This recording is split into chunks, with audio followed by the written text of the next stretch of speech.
The Indo-Pacific is once again the world's strategic hotspot. This vast expanse of ocean, stretching from the Indian subcontinent to the western shores of the Americas, has become the focal point of global power competition. Here, the world's major powers are vying for influence, resources, and security, making these waters more important than ever before. At the center of this unfolding drama is a revitalized alliance between the United States and the Philippines. After years of uncertainty, the two nations are forging a renewed partnership, one that is rooted in shared history and mutual interests. This alliance is not just about military cooperation, it's about trust, resilience, and a shared vision for a free and open Indo-Pacific. U.S. naval ships are now a regular presence in Philippine waters, their imposing silhouettes a clear signal of renewed American commitment to regional security.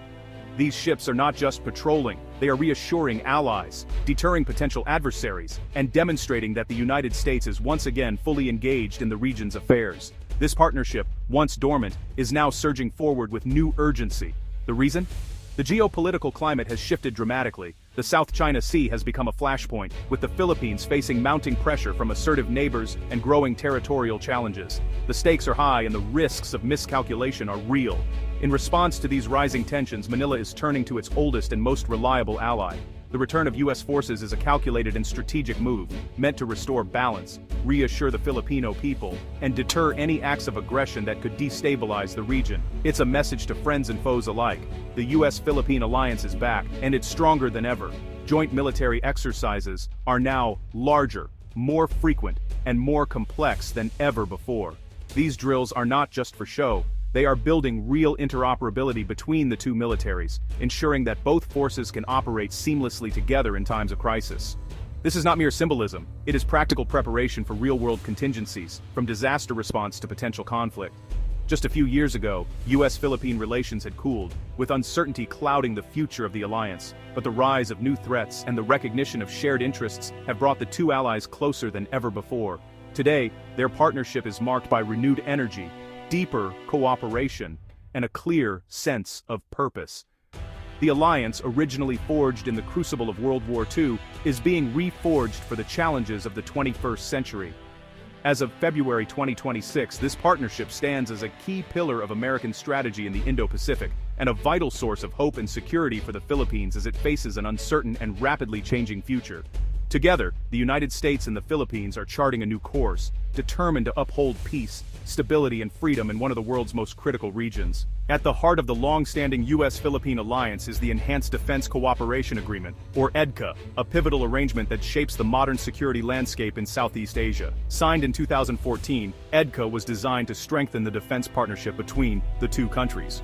While it's been in place for a decade, recent geopolitical tensions have given it renewed urgency and significance, making it more relevant than ever before.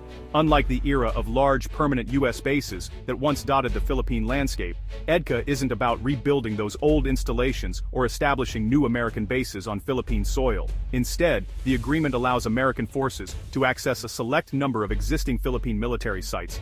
These bases remain fully owned, controlled, and operated by the Philippines, ensuring national sovereignty is respected at all times. Think of it as a shared garage. The Philippines holds the keys, but the U.S. can park its equipment, rotate troops, and conduct joint training exercises there. This arrangement fosters close cooperation and interoperability between the two militaries. By providing this flexible access, EDCA gives the U.S. a strategic foothold in the region, without the political baggage or local sensitivities that come with permanent bases. It allows for rapid deployment in response to military crises, natural disasters, or humanitarian emergencies, making both countries more resilient. In recent years, the number of EDCA sites has expanded, with new locations strategically chosen near flashpoints like Taiwan and the South China Sea. This expansion reflects the growing importance of regional security and the need to deter potential threats. These sites give the U.S. and the Philippines access to key points for intelligence gathering, monitoring, and logistical support. For the Philippines, it means American assistance is now closer and more readily available than ever before, enhancing the country's own defense capabilities. EDCA also brings significant U.S. investment to upgrade Filipino bases, improving runways, building new storage facilities, and enhancing housing for troops. These upgrades benefit both militaries and contribute to local economies. In practical terms, This means U.S. fighter jets can operate from Philippine airfields, increasing the reach and flexibility of both air forces in the region. U.S. Navy ships can resupply at local ports, ensuring sustained operations and a continuous presence in the Indo-Pacific. And when disaster strikes, relief goods and humanitarian aid can be flown in quickly, saving lives and providing critical support to affected communities. Ultimately, EDCA turns the promise of mutual defense into a practical, on-the-ground reality, deepening trust, strengthening capabilities, and ensuring that both nations stand ready to face challenges together, side by side. The South China Sea is one of the world's busiest maritime crossroads. Trillions in trade pass through each year, making it vital to the global economy. Beneath its waters lie rich reserves of oil, gas, and some of the world's best fishing grounds, crucial for regional food security. But it's also a zone of fierce dispute. China claims almost the entire sea, overlapping with the exclusive economic zones of the Philippines, Vietnam, and others. China's construction of artificial islands and military outposts has raised tensions, leading to confrontations with neighbors like the Philippines. The South China Sea is now a flashpoint where global interests collide. For the Philippines, a stronger U.S. military presence is a necessity. Facing gray zone tactics from China, harassment of fishermen, standoffs at sea, Manila needs a credible deterrent. The U.S.-Philippines Mutual Defense Treaty means an attack on one could draw on the other, raising the stakes for any aggressor.